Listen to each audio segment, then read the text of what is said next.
আমি এখন দাঁড়িয়ে আছি জাতীয় হৃদরোগ ইনস্টিটিউটের সামনে।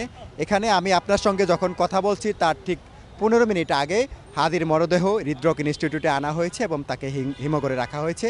আপনি যেমনটা একটু আগে সংবাদে বলছিলেন যে হাদির মরদেহ আগামীকাল বিকাল 2:30টার দিকে মানিক মিয়া এভিনিউতে জাতীয় সংসদ ভবনের দক্ষিণ প্লাজায় জানাজার জন্য নেওয়া হবে এবং সেখানে আমরা যতটুকু জানি যে প্রধান উপদেষ্টা ডক্টর মোহাম্মদ ইউনূস থেকে শুরু করে উপদেষ্টা পরিষদের সদস্য, বিচারপতিগণ, এমনকি বুদ্ধিজীবী থেকে শুরু করে সর্বস্তরের মানুষ সে জানাজায় অংশ নেবেন।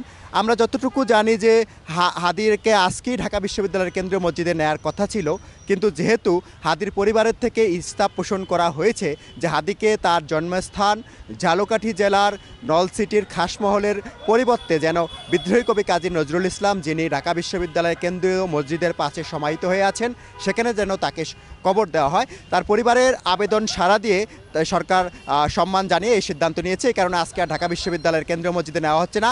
আগামীকাল মানিক মিয়া এভিনিউতে জানাজার পরে তার মরদেহ ঢাকা বিশ্ববিদ্যালয়ে নেওয়া হবে এবং সেখানে সর্বস্তরের মানুষের শ্রদ্ধা নিবেদনের পরে বিদ্রোহী কবি, জাতীয় কবি কাজী নজরুল ইসলামের কবরের পাশে তাকে সমাহিত করা হবে। ভাবনা, আপনি জানেন যে ওসমান হাদি সে ঝালকাঠির খাসমহল গ্রাম থেকে উঠে আসা একজন তরুণ, যিনি এদেশের 17 কোটি মানুষের প্রতিবাদী কণ্ঠস্বর হয়ে উঠেছিলেন, যিনি আইনের শাসনের কথা বলতেন, গণতন্ত্রের কথা বলতেন, যিনি চাঁদাবাজি, দখলবাজির বিরুদ্ধে তার প্রতিবাদী কণ্ঠস্বর অব্যাহত রেখেছিলেন। আপনি দেখেছেন যে তিনি নির্বাচনী প্রচারণায় মোটরসাইকেলের পরিবর্তে, গাড়ির পরিবর্তে তিনি সেই ঐতিহ্যবাহী ভ্যান ব্যবহার করেছিলেন। তিনি সেখানে বড় রকমের বিরিয়ানি বা পোলাও খাওয়ানোর পরিবর্তে তিনি সেই বরিশাল ঐতিহ্য দিয়ে তিনি আপ্যায়ন করেছিলেন তার কর্মী সমর্থকদের। সেই মানুষটিকে এভাবে হত্যা করা হয়েছে। এটি সাধারণ মানুষ যারা তার ভক্ত, তারা কিছুতেই মেনে নিতে পারছেন না। তিনি বিদ্রোহী কবি কাজী নজরুল ইসলামের ভক্ত ছিলেন। কাজী নজরুলের গান, কাজী নজরুলের কবিতা তাকে আন্দোলিত করেছিল। তাই তার পরিবারের শেষ ইচ্ছা যে বিদ্রোহী কবির কবরের পাশেই যেন তাকে চিরনিদ্রায় শায়িত করা হয়। ভাবনা, আমি শুধু আপনাকে জানিয়ে রাখি যে এই সরদ্দি মেডিকেলের পাশেই জাতীয় হৃদরোগ ইনস্টিটিউটের মূল ফটকে আমি দাঁড়িয়ে আছি।